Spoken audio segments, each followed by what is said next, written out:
दोस्तों नमस्कार। Select IAS के यूट्यूब प्लेटफॉर्म पे आप सभी का स्वागत है।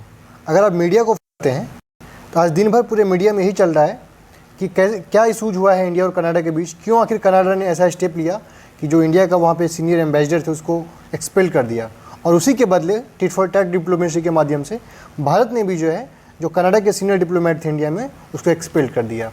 तो आज समझेंगे इस वीडियो के माध्यम से आखिर मुद्दा क्या है, आखिर क्यों जो है आपका कनाडा ये स्टेप लिया है और उसका इंटरनल क्या पॉलिटिक्स है। कनाडा का वहाँ पे चुनाव होने वाला है और जो जस्टिन ट्रूडो वहाँ के प्राइम मिनिस्टर हैं, आखिर क्यों वो इंडिया चाइना के साथ रिलेशन को ख़राब कर रहे हैं। तो चलिए हर चीज़ को हम लोग समझने का प्रयास करते हैं।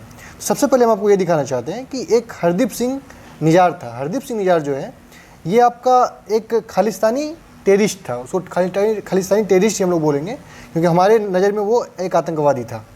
वो आपका 1997 के आसपास जो है इंडिया से कनाडा गया था भाग के। कनाडा में ये बोला कि इंडिया हमारा पीछा कर रहा है, हमको मारना चाह रहा है, इसलिए हम कनाडा में मतलब कि रहना चाहते हैं। कनाडा उसको रहने के लिए नहीं दिया, तो वहीं पे वो मैरिड शादी कर लिया और फिर उसको वहाँ का निवास स्थान मिल गया।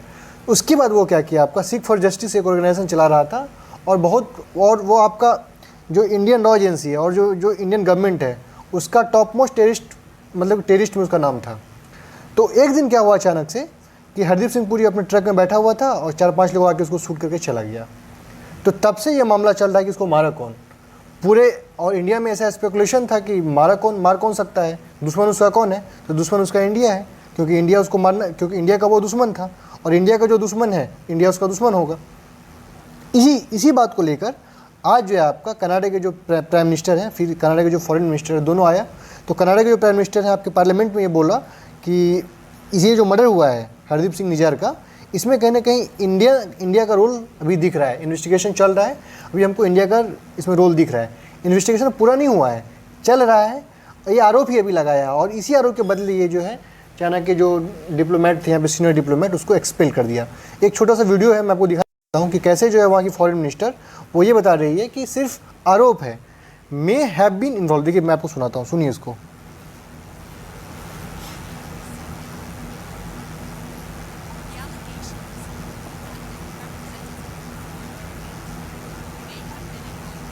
मे हैव बीन इन्वॉल्व मतलब अभी बस शक है, कोई चीज़ प्रूव नहीं हुआ है। फिर ये लास्ट में क्या बोल रही है, सुनिए इसको।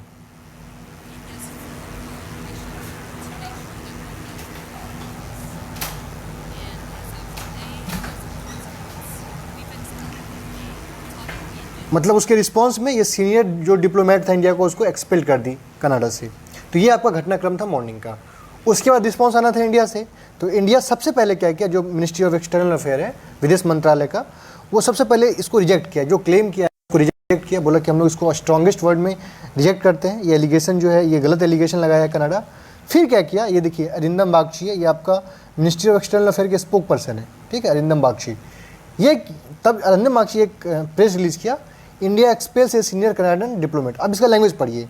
The decision reflects government of India growing concern at the interference of Canadian diplomats in our internal matters and the involvement in anti-terror activity। क्या बोला इंडिया कि उसका जो सीनियर डिप्लोमेट था कनाडा के यहाँ पे, उसका लिंक है कहीं ना कहीं टेरर एक्टिविटी में और भारत के इंटरनल मैटर्स में इंटरफेयर कर रहा है, इसी कारण हम उसको यहाँ से एक्सपेल कर रहे हैं। तो इंडिया भी उसको एक्सपेल कर दिया। ये आपका टोटल घटनाक्रम है। अब देखिए वर्ल्ड में ये जो मुद्दा हुआ आपका, तो वर्ल्ड लेवल पे क्या चल रहा है इसमें। सबसे पहले मैं आपको दिखाना चाहूँगा सामिर अमीन जी।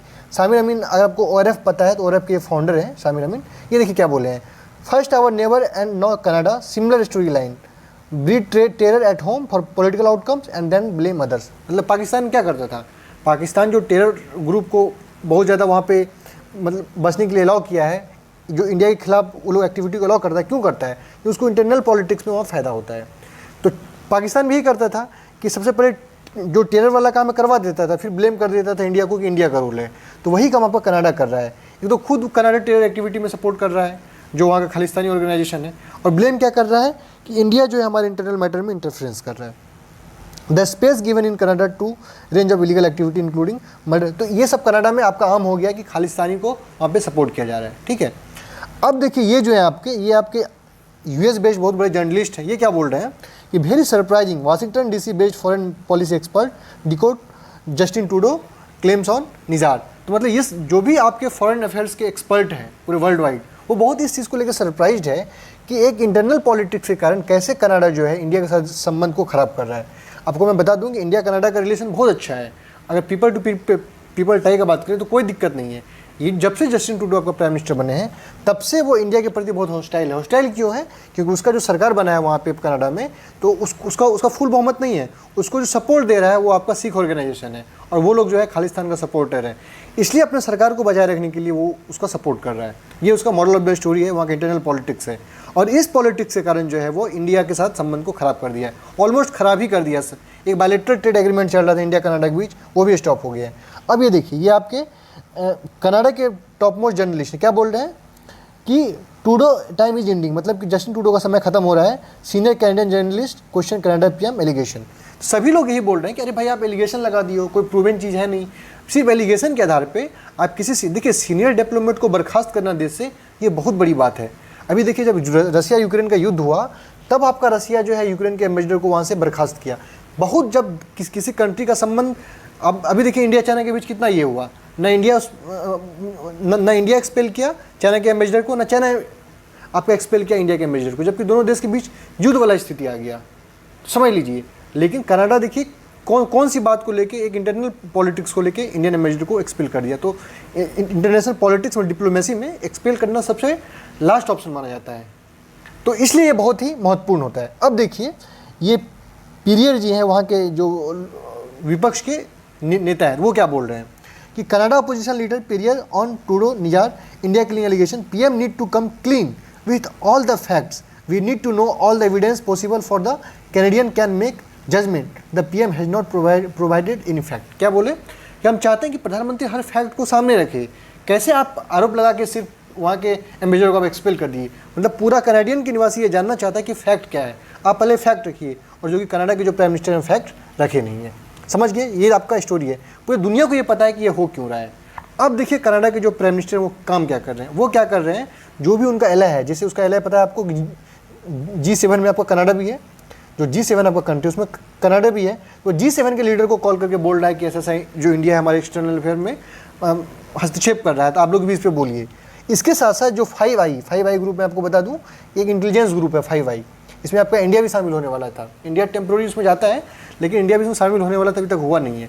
तो ये 5i ग्रुप जो है आपका, ये चाह रहा है, कनाडा ये चाह रहा है कि हम इसको एटलीस्ट G7 और 5i को एक साथ लाके हम इंडिया के खिलाफ बात को बुलवा दें, जिससे कि इंडिया प्रेशर में आए। ये कनाडा आपका कोशिश कर रहा है। अब देखिए ये जो 5i ग्रुप है ये फॉर्म क्यों हुआ है। सबसे पहले मैं एक थोड़ा सा आपको स्टोरी बता दूँ। ये जो 5i ग्रुप है आपका, ये एक्चुअली एंग्लो स्फीयर एक इथनिक ग्रुप होता है। जैसे अगर आप यूरोप में देखेंगे, यूरोप में तो यूरोप में आपको सब लोग गोरा लगता होगा, सबका जो ब्राउन आई लगता होगा, ब्लू आई लगता होगा। आपको लगता होगा कि जितने भी यूरोप में लोग हैं, चाहे वो रसिया का है, चाहे वो आपका ब्रिटेन का है, सब लोग एक जैसा है। नहीं, ब्रिटेन और रसिया का जो इथनिक मतलब ब्रिटेन और रसिया में इतनी डाइवर्सिटी है। जो ब्रिटेन वाला कम्युनिटी है उसको बोलते हैं हम क्या बोलते हैं उसको, देखिए जो ब्रिटेन वाला कम्युनिटी है उसको बोलते हैं एंग्लो स्फीयर, ठीक है, एंग्लो स्फीयर बोलते हैं। और जो आपका रशियन ब्रीड है उसको क्या बोलते हैं, एंग्लो सैक्सॉन। तो देखिए पूरे दुनिया पर जो सबसे ज़्यादा राज किया है आपका, वो एंग्लो स्फीयर कम्युनिटी किया है। एंग्लो स्फीयर जो होता है एंग्लो सैक्सॉन से थोड़ा सा अंतर होता है। और ये जो 5i ग्रुप आपका बना हुआ है, ये आपका एंग्लो स्फीयर इथनिक देश जो है, जितना भी एंग्लो स्फीयर इथनिक देश है वो मिला के बना है। 5i में आपका कौन कौन कंट्री है बताइए। एक तो आपका कनाडा हो गया, जो आपको बता चुके हैं, यूएस है, फिर आपका ऑस्ट्रेलिया है, न्यूजीलैंड है, और आपका ब्रिटेन है। ये पांचों देश जो है आपका एंग्लो स्फीयर कंट्री है मेनली, और यही मिलकर 5i आपका बना हुआ है, जिसमें इंटेलिजेंस शेयरिंग करता है। पिछले साल इंडिया में इसमें शामिल हुआ था, टेम्प्रोरी शामिल हुआ था, और इंडिया में इसमें जाने का बात कर रहा है। तो यही आपका आज जो पूरा दिन का स्टोरी है। अब देखिए आगे का क्या बात है। आगे का बात यही है कि कनाडा के जो पीएम है वो भारत के साथ संबंध को लगभग ख़राब कर ही चुका है।